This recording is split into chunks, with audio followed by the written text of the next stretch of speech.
I generally feel very gaslit by the food system. UPF rewires our brain. It makes us crave Kinder Pinguis. That was a big one for me. I just loved me a Kinder Pingui. But has this trend continued? Fast forwarding to what we're eating now, this circle represents our current diet. Chris, that's a lot of ultra-processed food. 57% of calories consumed is from ultra-processed food. 1 in 5 people in the UK population have 80% of their diets coming from ultra-processed food. At the same time as they've started overtaking our diet, we've seen a global pandemic of diet-related disease that means that poor diet has now overtaken tobacco as the leading cause of early death. If your algorithm's showing you a lot of that kind of stuff, same. And I think I have the algorithms to thank for how much my life has changed in recent times. I've eaten nothing but whole foods for the past 2 months, and I have a lot to say. Some delicious emulsifier E472E. No more of that. I've had no ultra processed food, which we'll be talking about in this video. Just lots and lots of whole foods, like 1 ingredient foods in unlimited quantities and all kinds of different combinations. Not because I've banned ultra processed food, but because this year I've learned so much and experienced so much that the only foods I want right now, whole foods, that's it. And today I'll be amplifying the voice of this incredible doctor. So we have a huge amount of evidence that for many people food is addictive, and I'm speaking to lots of senior research psychiatrists about the links between ultra-processed food and binge eating and other eating disorders. First, let us rewind. If you are new here, I'm Melanie, and about 15 years ago I first developed disordered eating after a lifetime of food addiction. I want you so much. I'm actually physically salivating right now. I used to say food addiction, but I was addicted to industrially produced edible food-like substances. I was never addicted to apples or chicken thighs or potatoes, you know? Smells like childhood. I was addicted to Pop-Tarts and Pringles, sausage rolls and Coca-Cola. Oh, don't mind me. I love sour sweets. Oh man! I went through a 60-pound weight loss followed by orthorexia, which was born out of all of the very confusing diet advice I was accessing online at the time. If we want to be low-fat ourselves, we've got to eat low-fat foods, and bananas are the ones that just fit the bill perfectly. It got to the point where I would only eat fruit and veg. Even looking at any food that was unorganic, I would shudder. Any food that was in plastic packaging, I thought would kill me. As I recovered from an obsession with clean eating, I developed a severe binge eating disorder where my addiction to ultra processed food once again took over. Only suddenly it felt like I was possessed and no amount of food would fill me up, and I was in a binge restrict cycle. So I would have a huge binge followed by days of restriction to try and undo the binge, and that was all about controlling my weight. Now, recovery from binge eating disorder meant allowing myself the foods that I was addicted to. And this is a very tricky thing to experience and to go through. It's a complex process, right? Because I was not in tune with my hunger signals, my fullness signals. It's like they were broken. And throughout the recovery, and that process took years, I always did have to exert some level of control, even if it was simply just not having the foods I was addicted to easily accessible. So just not buying them in the shops, not buying big multi-packets of crisps, not having huge family sharing bags of crisps or boxes of chocolates and huge packets of biscuits and stuff around. And then over the years, I was able to have those in the house, but I found that I had to eat a lot of whole foods so that I was always full, so that I wouldn't want them. So there was just always a whole process around it, because I've always been very health conscious anyway. So I knew I didn't want to be having lots of that stuff, but I wanted to be recovered from eating disorders, and I didn't want to be obsessing over those foods. As a society, we don't tell people who are addicted to cigarettes or alcohol to just have it in moderation and just have a bit and you know, you don't have to cut it out completely. We don't say that to people. Baked into the concept of addiction is the idea of abstinence. And none of us can be abstinent from food. When the intention is to create products that people will use as much as possible, then you end up with addictive food. Interesting. The food is put through, if you like, almost a Darwinian evolutionary process where every single thing, every dial is tweaked on every product every few months. Everything is adjusted, from the sweet, salt, sugar ratios to the texture in the mouth to the color of the packet. And everything is dialed up to 11 so that things become irresistible. Just as for some people, abstinence from alcohol is going to be essential. People who live with addiction find moderation extremely hard. I do. There are people who can be moderate. But yeah, I was doing grand for a few years. As you know, I've shared a lot of this journey. But then during my second pregnancy, I started to crave a lot more of the foods I was addicted to, and I was almost only eating those. With my girl, anything that was not a pizza was just not getting into my mouth. I knew that most of the weight gain wasn't related to the actual pregnancy, like the baby or anything like that. It was from my poor lifestyle habits. I only had like a couple of like what I would consider binges. They weren't that bad, nothing like, you know, the 10,000 calorie binges of my days during my eating disorder struggles, but nonetheless, it's just not nice to feel out of control around food. I was having a lot of whole foods, and I was very, you know, I was doing the whole 30 plants a week thing and all of that, but I wasn't eliminating ultra processed food. After that, I had a delicious Twix. Just beyond good, you know. It was in my body every single day. There was some of it in my system. My higher intake again of ultra processed food was starting to do invisible damage, which we will get into. But let's just say I was having issues that I didn't realize could be food related, and removing ultra processed food and feeling a lot of these problems going away, that's what's driven me to want to put together this video for you. Let me be very clear, right? I didn't give up processed food.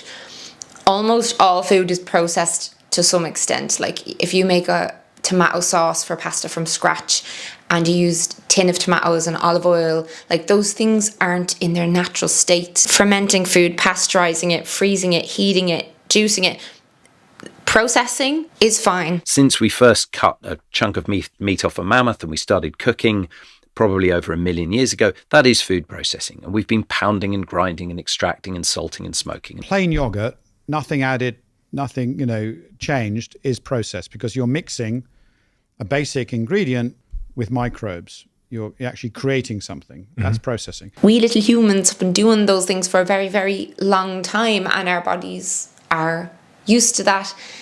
So what is an ultra processed food? Anyone? Anyone? We should know this because it accounts for over half of the calories that we consume. For some people, that's over 80%, especially for kids and teenagers. And we don't know. Oh, thanks. Yeah, so I'm going to tell you what ultra processed food is after I have this whole food snack of macadamia nuts and an apple, while my pre-child self here is going to do the sponsored bit, so I can just enjoy this, because when I'm working, my kids aren't allowed in my office, so I don't get these moments much. Are you going to share that? No. Enjoy your M&Ms, because as soon as you read ultra processed people, you're going to be repulsed by them. I'll lend it to you, or you can listen to it on Audible. No, you're all right. I love my M&Ms, even though they give me issues. A bit like the contraceptive pill, for a long time. I was having issues from it, but I took it while it was right for me until it wasn't. That is when natural cycles stepped in for me about 9 years ago now. Well, 9 years ago for this old granny. Oh, can you just put the mic down? Nobody wants to hearing you chewing. Fine. Rotten. So this is the Natural Cycles app. It's on my phone, and this is the Today tab. And here I have my trusty thermometer. Natural Cycles' mission is to pioneer women's health with research and passion. They empower us ladies with the knowledge we need to take charge of our health, which is why I felt like this was a perfect fit for this video. I do have access to a time machine, so I know I'm going to be using Natural Cycles throughout the years. Like I've seen it on the YouTube. It is the first FDA cleared birth control app. It's natural and non-invasive, offering a brand new birth control option that's given millions of individuals the power to go hormone free. The app is powered by a regulated and certified algorithm, and it gets to know your unique cycle by tracking your body temperature changes and other fertility indicators to work out your fertility status. So, you know, you can use it to plan pregnancy. I've used it to plan both of my pregnancies. All these years later, it still sounds too good to be true, but it was developed by scientists. It's got clinical evidence behind it. It'll give you a green day if you are good to go, you know, you're not fertile, you can have sex. And then, yeah, as birth control, it will give you a red day if you're fertile, or if it even thinks you might potentially be fertile. So like you'll get more red days when you start using the app. On a red day, you need to use another form of protection, or you can just simply abstain. Natural Cycles is 93% effective with typical use, and it is 98% effective with perfect use. You can compare these statistics with other forms of birth control using the link that is down below. I also have a link for 15% off an annual membership with Natural Cycles, which comes with a free thermometer. This is what I use to take my temperature in the mornings, because my Apple Watch is not compatible with Natural Cycles, though there are compatible Apple Watches, and yeah, you wear that overnight. And once you have sleep focus enabled for at least 4 hours, then you can check the app and that'll tell you your fertility status that day. I know I'm not alone in having really negative experience on hormones, so if you want to go hormone free, please do a bit of research into that. It has been utterly unbelievable to feel in control of my fertility journey. Right, away with you, go on, have your microphone. Cheers, big ears. Okay, back to the definition. I've watched countless videos, listened to so many podcasts, read so many articles. Turns out the definition is very long indeed, but what it comes down to is if a food was created to be hyper palatable so that you'll eat as much of it as possible. So you look at the ingredients, there'll be things there to enhance the taste, to enhance the texture, things that make the product unbelievably tasty to eat. Stabilizers, it's got emulsifiers, all these things that we know have effects on your gut microbes, make you hungrier, and can affect your heart as well. If it contains any ingredients that you wouldn't find in a kitchen cupboard, those are two things. If it is aggressively marketed, especially at children, if it has health claims on the packet like high in fiber, source of protein, low in sugar, no added sugar, then it's probably ultra processed. Ultra processing is about broadly taking traditional foods and designing them with the cheapest possible ingredients to be very hard to stop eating, and doing that for profit. And that's the very important part of the definition. Is ultra processing is about profit. It's not about nourishment. If you are going to make money and generate particularly growth as a food company, you have to sell more and more and more food. You have to make food that people cannot stop eating. These massive companies with billions of pounds to spend on marketing that have told us this stuff is healthy, vitamins, no sugar, no this, no fat, confusing the consumer, and all the time giving us foods that not only give us disease, but importantly make us overeat. Obviously, it's crisps, fizzy drinks, biscuits, sweets, delicious things in shiny, colourful packets. But what really pisses me off is that it's also most of the things that we are told are good for us, or good for the planet, like the dairy and meat alternatives, healthy snacks and ready meals. That the way that they're presented and packaged is like, oh, I'm making a good choice for my health or my family's health, if that's what you're feeding your family. These are like marketed as like these super healthy bars. I read the ingredients, they're not really, like, they're still very processed, but oh my god, it smells good. The marketing is so misleading, and there's so much concern about the fact that these companies get away with this. But a lot of us eat those things miserably. You'll be eating some kind of nut bar thing instead of the Snickers that you want, thinking that you're making a good choice for yourself, when actually they're very similar products. You're trying to get healthy and you're going into the shop and you're picking things that say all natural or no added ingredients. Does that sound familiar to any of you? And maybe you're wondering, what is the problem with UPF, really. And now they are speaking about this in governments all around the world. This is all over the news. But the way algorithms work, you know, you won't see these conversations unless you're really looking for them. I've lived eating this stuff for decades. I feel like it's catching up with me. I know this You is and a me both, really yeah. necessary conversation. Essentially, you are all participants in experiments that you didn't volunteer for. You take all the risk in this experiment, new molecules, new combinations of molecules added to your food, trialed on you, and the benefits are all kept by a very small number of people. You shouldn't have a monkey selling chocolate cereal to kids at breakfast time. There shouldn't be a tiger on the box. You shouldn't have this stuff at the counter. This is gentle stuff for what is now the leading cause of early death. For context, this is an emergency, right? A high consumption of UPF is linked to obesity, cancer, type 2 diabetes, anxiety and depression, dementia, tooth decay, heart disease, among many other conditions. UPF rewires our brain. It makes us crave. I'm going to switch from my normal healthy diet, it's pretty healthy, I eat about 20% ultra-processed food, to an 80% ultra-processed food diet. Blue is how areas of your brain talk to each other before the diet. And the red are the new functional connections in your brain after 4 weeks on the diet. Comparing these scans has revealed that my diet has linked up the reward centers of my brain with the areas that drive repetitive automatic behavior.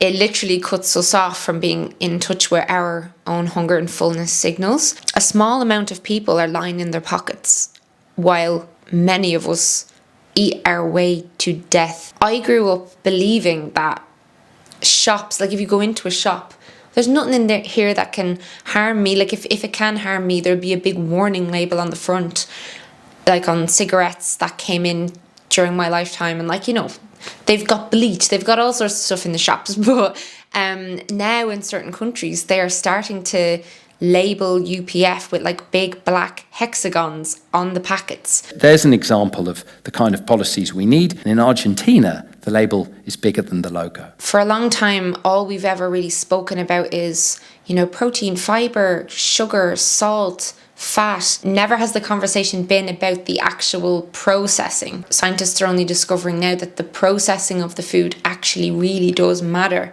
in how our bodies handle that food, how our gut microbiome reacts to the food, how our immune system is affected. This gets 4 green traffic lights on the bottle. So this isn't just a health food. This is the healthiest product you can possibly buy. If you look at the independent studies, the non-industry funded ones, there is something that seems to be really tricky for the body. When you put sweet taste on the tongue, which you haven't just evolved for fun, right? We've really evolved a sophisticated internal system for detecting what food does. So when you taste sweetness on your tongue, it prepares your body to receive sugar. When that sugar doesn't arrive, it seems to cause problems. So people used to think that the problem was that you released insulin, and that dropped your blood glucose, because insulin lowers blood glucose, and that made you hungry, and you then went and ate more carbohydrates. It seems now from the research this summer that a lot of them actually increase your blood glucose, and we're not really sure why that is. It may be part of a stress response. The brain is a prediction engine. It's constantly making predictions about the world. And when you get a mismatch between a prediction, like sugar is on its way, and the sugar doesn't arrive, there may be a stress response. No one really knows. I generally feel very gaslit by the food system, not by individuals. Like there's a lot of people online, and they, you know, I've done it in the past myself, like ensuring people that it's normal to eat this food every day. And like, yes, it is normal. That's the problem. This isn't a problem with individuals. This is a systemic, very urgent problem. I was genuinely out here believing it's fine to have my Magnum every night before bed. Maybe it was fine, maybe it is fine, but until it isn't, you know? And we're getting there, we're getting to the timeline. Just know that recent studies show that UPF, it significantly raises the risk of heart disease and heart attacks. Many's the year ago now, my dad had a heart attack, and a lot of you were here for that. And it was awful, and since then he's had many stents, he's developed type 2 diabetes, and he has chronic lung disease and he has bowel disease and he has all sorts of health issues, and I'm always very worried about him. His own dad died in his 50s. I have extremely high levels of something called lipoprotein A. This showed up in my bloods before I got really sick, but this is genetically determined and it makes me more at risk of a heart attack. Apparently I can't do anything about this either. So I really want to focus on the health that is in my control now that I'm in my 30s. Like, I have 2 kids that mean more to me than anything in the world, and I want to be around for them. At the end of the day, education on these topics and willpower, those things can only go so far. The only way to make the pendulum swing in the other direction at a society level is for government and businesses to change the food environment. We need improved access to better food. So many people don't have a choice over what's served in their canteen, what is in the garage on their long drive home from work, what's available in the local corner shop. Ultra-processed foods last for a long time on the shelves when they're being transported. What else can you do with avocados to sell it? How can you rebrand it? They make money. It's all about money, nothing else. Profit. Real food that contains fiber doesn't last very long on the shelves, so they're going to make you stuff that will last for as long as possible. I got stuff here that I've had for about 2-3 years. Bars, they're the same. The expiry date says forever on it. So many people don't have time to batch cook for the week. People don't have big freezers to store all of this stuff and expensive Tupperware, and like, time is money and people are so busy and it's fucking expensive. Yes, you can live off, rice and beans and some kind of cheap veg or whatever, but Jesus, that would be boring. And that's why it ends up being expensive, because you're buying these fresh products in big quantities, and you have to have time to go regularly to the supermarket so that you're not filling your fridge with meat and vegetables that are going to just decay and go off within a couple of days. And let's be real, 2024 life is so full on, and loads of people don't have the mental bandwidth for the kind of diet I'm about to explain to you. And for a lot of people, ice cream is what's getting them through that day. Food connects us, it always has. We bond over food, and a lot of us bond over UPF. That is a whole thing. The memories I have of being at university and my friend and I having sleepovers and going to the shop and just getting loads of things, packaged, shiny, sweet, sour, salty things, and just like sitting on the couch and doing our studying and like just bonding over how good these things tasted in our mouths. And the problem is even more complex than all of that, because the food industry is so lucrative. It employs so many people. Those jobs are really important. It contributes so much money to our economy. This is not an easy thing to fix. Won't someone think of the pensions? And then all of the plant-based options that enable people to make better decisions for, in terms of the environment, but at what cost? It's so complicated. I'll pause that rant for a bit and talk about my timeline with this diet that I've been on for the past couple of months. So I got really sick at the end of February. I have a whole video about that you can watch. Essentially, there were these ongoing symptoms. I had a big crash and burn moment when I got COVID, and my whole body just shut down completely. And so for about a week, I couldn't really eat anything. That's how sick I was. Think in and out of hospital level sick. And in my blur of ill health, and because I couldn't even I was chewing food and my body wouldn't even let me swallow. It's all such a blur. I don't even really remember the withdrawal from ultra processed food. I just essentially kind of couldn't have anything. And prior to that, I had been very hooked on stuff like Coke Zero, Kinder Pinguis. That was a big one for me. I just loved me a Kinder Pingui. Frozen pizzas and chewing gum and stuff. Then as I was healing, the only things that I was craving, honest to God, for about 2 weeks, the only things that I really wanted to eat were eggs, a lot of vitamin D, and it turns out vitamin D is extremely important and so many of us are deficient in it, and I was borderline low deficient in vitamin D right before I got sick. I was also really craving parsnip, which my whole life I just never really liked. And now that's one of my favourite foods. I just want roasted parsnip, which has loads of vitamin C and lots of good stuff in it. And I also really just wanted steak, organic steak. As controversial as red meat is, there are few foods as nutrient dense as beef. It has iron, zinc, selenium, riboflavin, niacin, B6, B12, phosphorus, magnesium, potassium. I was kind of just eating a lot of those things over and over again, with loads of pink salt. I think by week 2 I was also having nuts and whole nut butters and oats and fruit and a few other vegetables as well.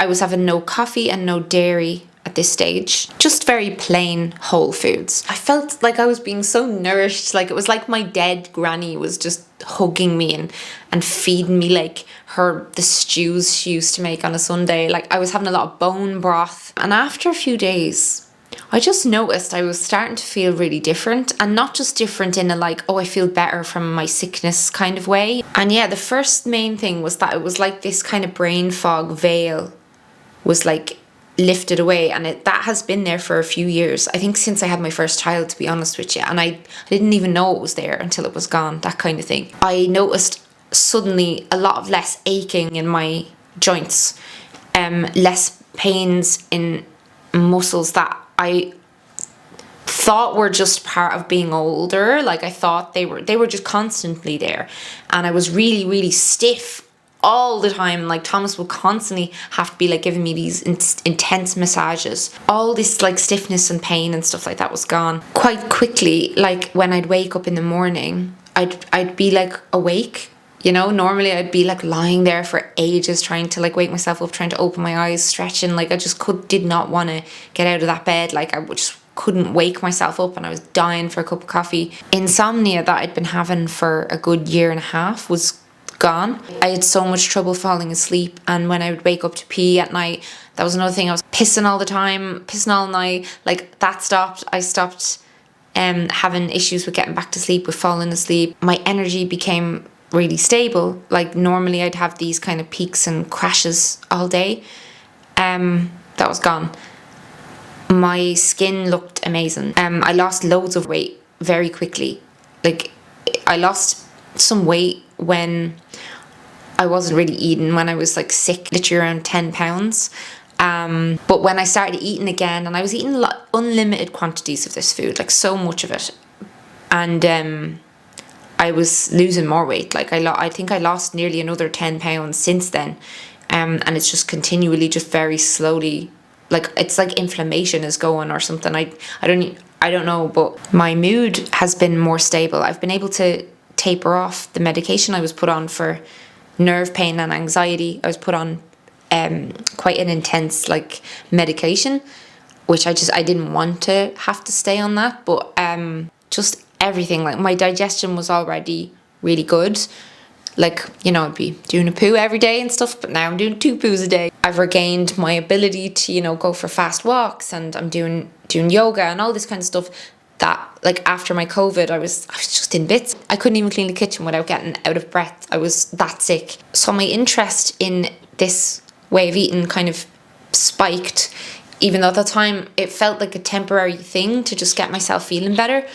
But that's when I read Chris Van Tulleken's book, Ultra Processed People. This book is absolutely life-changing. Since then, I have basically just been consuming one ingredient foods and all kinds of combinations of one ingredient foods. I am thriving in ways that I did not believe to be possible. If someone said to me a few months ago that I would be eating this way, I would have scoffed, because it sounds really, really hard. But actually there are so many things to eat. The hard part is being prepared. The hard part is having the house stocked up with this stuff, is having stuff prepared to like take with me places. Also the judgment, or even perceived judgment, of other people. That is way more challenging than actually eating this way, because eating this way makes me feel phenomenal. I literally just consume this stuff in unlimited quantities. So there's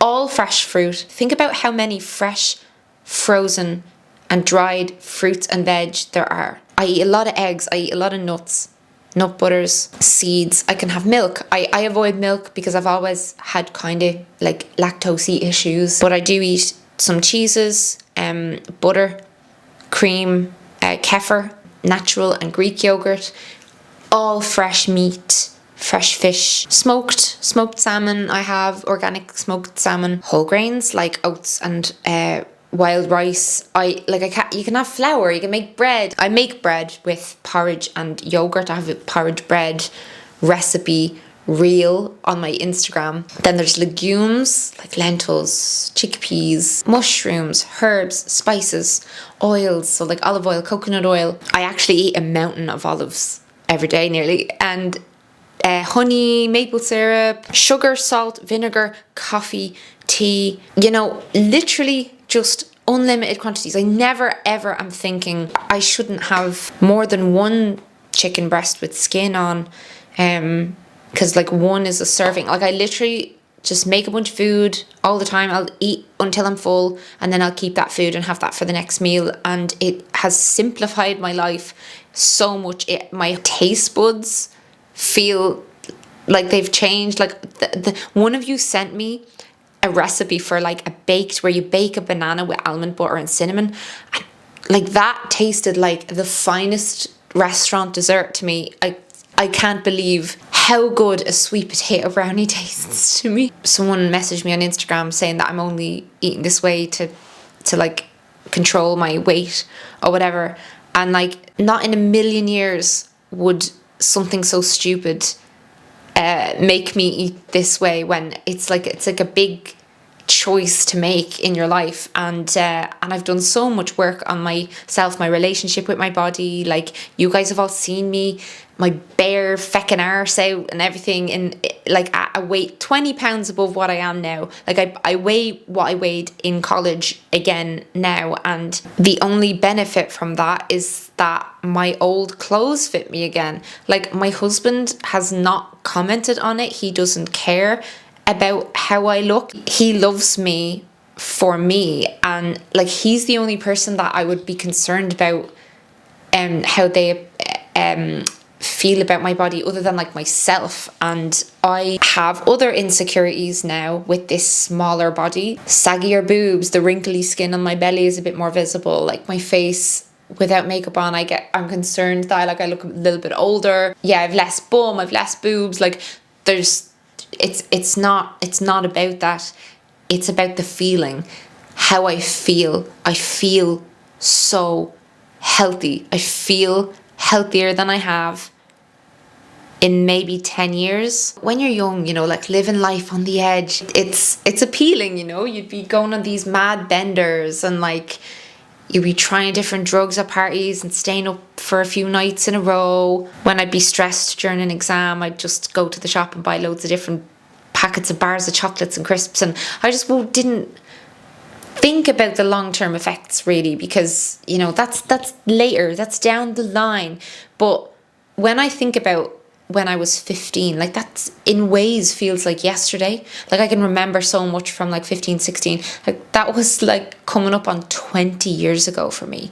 And in 20 more years, I will be the age that my granddad was when he died. And so my health is basically the most important thing to me right now. My therapist said to me that I have to look after, like put my own life jacket on before I like can look after my kids, essentially. Like my health and my mental health are extremely, extremely important for me to be able to be the best mom that I can be.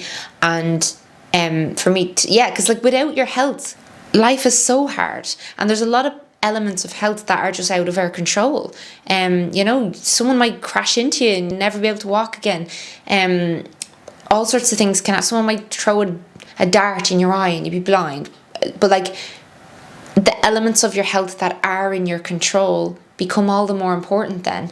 And I think that like having a big health scare it's just like an electric shock ran through my body, like, oh my God. I do intend to continue this, and I'm very shocked by that, by like saying that. But it's just become like breathing to me now. It's just like the way I eat. It's become such a habit change because I did it for so long. Yeah, in the odd situation, I will indulge. I hate to say indulge, but that's what it is. Indulging means like giving yourself the pleasure of something, and at the end of the day, ultra processed foods are pleasurable. That's why they are made. They're created to be intensely pleasurable, just like porn.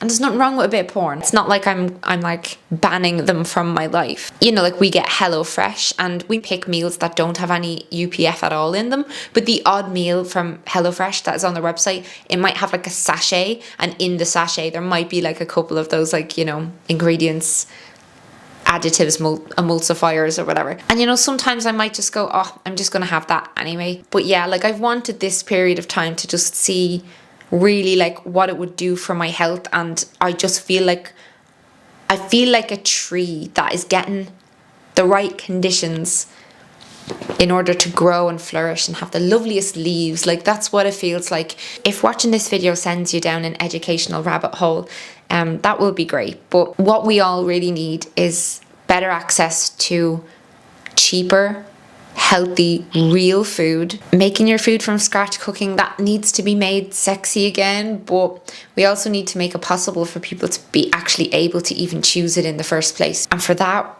everyone would need to be working less but earning more. You can see how big the problem is. There are calls for governments to regulate the composition, labelling and marketing of commercial baby and toddler foods and drinks, and that is a damn good start, because a lot of the stuff they sell in the baby aisle, the place where you think you're like really safe, a lot of that stuff is UPF. Organic UPF is still UPF. There's also calls to ensure that public health recommendations explicitly address UPF. Like think the traffic light system, out with that and in with big symbols that say UPF. And I'm completely behind these calls. In fact, I would scream these things from rooftops. Experiencing like better health at 34 than the health I had at 24. And you know, at 24 I was pretty healthy, but this is just has been such an insane jump in my quality of life that I couldn't not make this video. And I really want to know how you feel about all this and what you think, and if this video has inspired you to at least even just change up one meal a day that you're having, like your breakfast, or like to just try out making homemade versions of UPF things. Like a homemade brownie is so yummy and delicious and nourishing, and it may have the same or more calories and sugar and all that stuff, but it's full of like love and time that you've dedicated to yourself and your own health for your own pleasure. And it's not something that's been designed by a team of people who want to extract money from you with no regard for your health, your long-term health whatsoever. Because these companies just don't care. They don't give a shit. They're not in the business of trying to make sure you don't get diabetes, you know? They just want money. It's all about money. So yeah, please leave a comment. I really want to chat with you down in the comments of this video. It's a topic that is probably more important to me than most things. Like food is a very important thing in my life. So yeah, as is women having choice over whether or not they have a baby. So thank you very much again to my sponsor, Natural Cycles. They've supported my channel for many's the year, and they have changed my life. I feel like the 2 kids that I have, I wouldn't have those exact kids if it wasn't for Natural Cycles telling me like when to have sex. So yeah, thank you to them. I'll see you in another video very soon. The last video we ended with a toe dance. Maybe we could end with a toe dance again today. I dreamed a dream in time gone by.